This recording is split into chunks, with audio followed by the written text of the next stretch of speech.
محترم دوستوں اور بزرگوں، نبی اکرم صلی اللہ علیہ وسلم کی زندگی کن کن پہلوؤں کا تذکرہ کیا جائے؟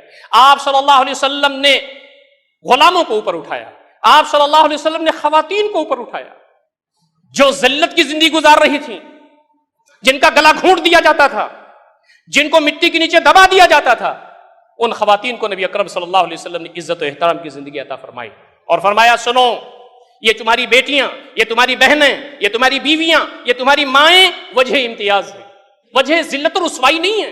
آپ نے بیٹی کو عزت دی، بہن کو احترام دیا اور بیوی کو وقار دیا اور ماں کے قدموں کے نیچے جنت ڈال دی۔ عظیم ہے ہمارا قائد، عظیم ہے ہمارا رہنما، آپ پر قیادت اور آپ پر رہنمائی ختم۔ جس گھر میں بیٹی پیدا ہوتی ہے رحمت کے فرشتے اس کو گھیر لیتے ہیں۔ جس کے پاس ایک بیٹی ہو، دو بیٹی ہو، جنت میں جانے کا سامان ہے، یہ جنت کے ٹکٹ ہیں۔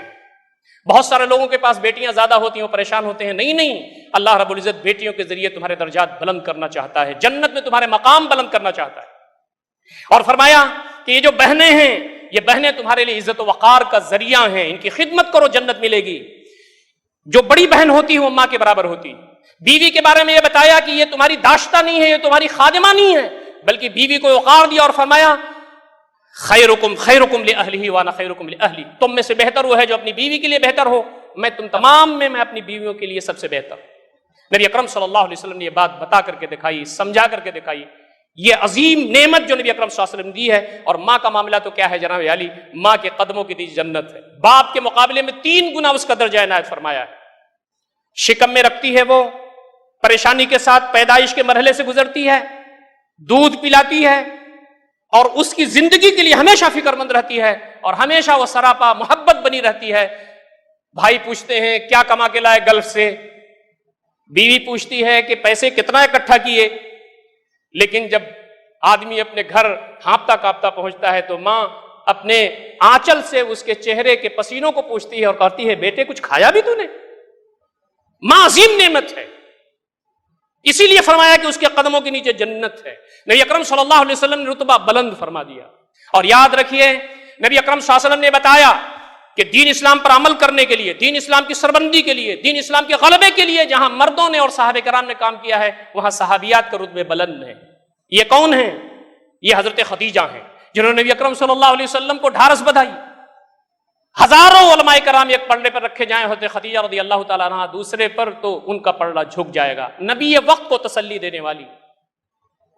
نبی اکرم صلی اللہ علیہ وسلم کبھی کبھی آبدیدہ ہو جاتے تھے اور کہتے تھے عائشہ خدیجہ کا کیا پوچھنا، جب دنیا نے جھٹلایا تو اس نے مجھے تسلیم کیا، جب لوگوں نے مجھے دھتکار دیا تو اس نے مجھے پناہ دی، جب لوگوں نے مجھے ہراساں کیا تو اس نے مجھے تسلی دی۔ ایک مرتبہ حضرت جبریل علیہ السلام تشریف لائے اور آپ نے کہا نبی اکرم صلی اللہ علیہ وسلم خدیجہ کہاں ہیں؟ نبی اکرم صلی اللہ علیہ وسلم نے فرمایا وہ اندر ہیں۔ کہا خدیجہ سے یہ فرما دیجئے کہ اللہ رب العزت ان کو سلام بھیجتا۔ کیا رتبہ ہے یہ، عزت و احترام کی جو زندگی خواتین کو دی ہے وحدہ لا شریک نے اور نبی اکرم صلی اللہ علیہ وسلم کے ذریعے اس کی تکمیل ہوئی، یہ اس دین کا حصہ ہے۔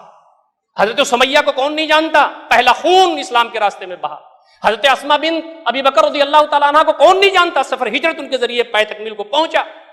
حضرت حفصہ کو کون نہیں جانتا، حضرت ام عمارہ کی جو تلواریں تھیں جس سے دونوں ہاتھوں سے انہوں نے احد کے میدان میں تلوار چلائی ہے، ان کا تذکرہ کون نہیں کرتا۔ حضرت ام طلحہ جنہوں نے مہمان نوازی کی، ان کا رتبہ کتنا بلند ہے۔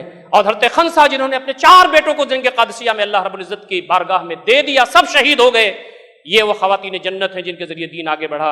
اور نبی اکرم صلی اللہ علیہ وسلم اس دنیا سے جب جا رہے تھے تو ہماری ماں حضرت عائشہ رضی اللہ تعالی عنہا کے اس سینے اور تھوڑی کے درمیان آپ کا انتقال ہوا۔